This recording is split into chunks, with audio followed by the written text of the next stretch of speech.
നമ്മൾക്കെല്ലാവരും അല്ലെങ്കിൽ നമ്മൾ കാണുന്ന എല്ലാ മനുഷ്യന്മാരും സന്തോഷിച്ച് നിൽക്കുന്നത് അല്ലെങ്കിൽ ചിരിച്ചു നിൽക്കുന്നത് ഒരു പ്രശ്നങ്ങളും ഇല്ലാഞ്ഞിട്ടാകില്ല. സന്തോഷിച്ച് നിൽക്കുന്നവരുടെയും ചിരിക്കുന്ന മുഖത്തിന് പിറകിൽ ഒളിപ്പിച്ച് വെച്ച പല സങ്കടങ്ങളും ഉണ്ടാകും.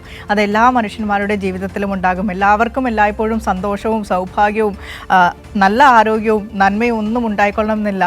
ജീവിതത്തിൽ പല തിരിച്ചടികൾ നമുക്കെല്ലാവർക്കും ഉണ്ടാകും. ആ തിരിച്ചടിയുടെ സമയത്ത് ചേർന്ന് നിൽക്കുക, കൂട്ടുചേർന്ന് നിൽക്കുക എന്നത് മാത്രം നമുക്ക് ചെയ്യാനുള്ളൂ. അത്തരത്തിൽ കുറച്ച് ദിവസം കണ്ടില്ലെങ്കിൽ അല്ലെങ്കിൽ കുറച്ച് സമയം മിണ്ടാതിരുന്നെങ്കിൽ എവിടെയാണ് എന്താണ് മിണ്ടാതിരിക്കുന്നത്, കാണുന്നില്ലല്ലോ, അന്വേഷിച്ചിട്ട് ഒന്നുമില്ലല്ലോ എന്ന് അന്വേഷിക്കാൻ ചില ആളുകൾ നമ്മുടെ ഇടയിലൊക്കെ ഉണ്ട് എന്നുള്ളത് നമുക്ക് വലിയ ആശ്വാസമാണ്. ചിലപ്പോൾ നമ്മൾ ചോദിക്കുന്നത് വെറുതെ എവിടെയാടടാ എന്നൊരു ചുമ്മാ ഒരു മെസ്സേജ് ആയിരിക്കാം. പക്ഷെ അത് കേൾക്കുന്നവർക്ക്, അത് റിസീവ് ചെയ്യുന്നവർക്ക് ഉണ്ടാകുന്ന ഒരു ഇമ്പാക്റ്റ് എന്ന് പറയുന്നത് എന്നെ അന്വേഷിക്കാൻ ഒരാളുണ്ടല്ലോ എന്നുള്ള തോന്നലായിരിക്കാം. ആ തോന്നലിൻ്റെ പുറത്ത് പല തീരുമാനങ്ങളും മാറ്റിമറിക്കുന്നുണ്ടാകും. ഒരു ആത്മഹത്യയുടെ വക്കിൽ നിൽക്കുന്ന ആൾക്കാണ് ഇത്തരത്തിലൊരു മെസ്സേജ് കിട്ടുന്നതെങ്കിൽ അയ്യോ എന്നെ അന്വേഷിക്കാൻ ഒരാളുണ്ടല്ലോ എന്നുള്ള ആ ഒരു തോന്നൽ മാത്രം മതിയാകും ആത്മഹത്യ എന്ന തീരുമാനത്തിൽ നിന്ന് തിരികെ ജീവിതത്തിലേക്ക് തിരിച്ചു കയറി വരാൻ.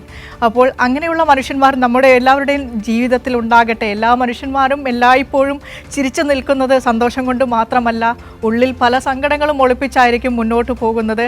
ആ സങ്കടങ്ങൾ തിരിച്ചറിയാൻ പറ്റണം. അങ്ങനെയാണ് നമ്മളെല്ലാവരും മനുഷ്യന്മാരാകുന്നത്, മനുഷ്യന്മാരായി ചേർന്ന് നിൽക്കുന്നത്. അപ്പോൾ ഇത്തരം സങ്കടങ്ങളെ തിരിച്ചറിയാൻ പറ്റട്ടെ.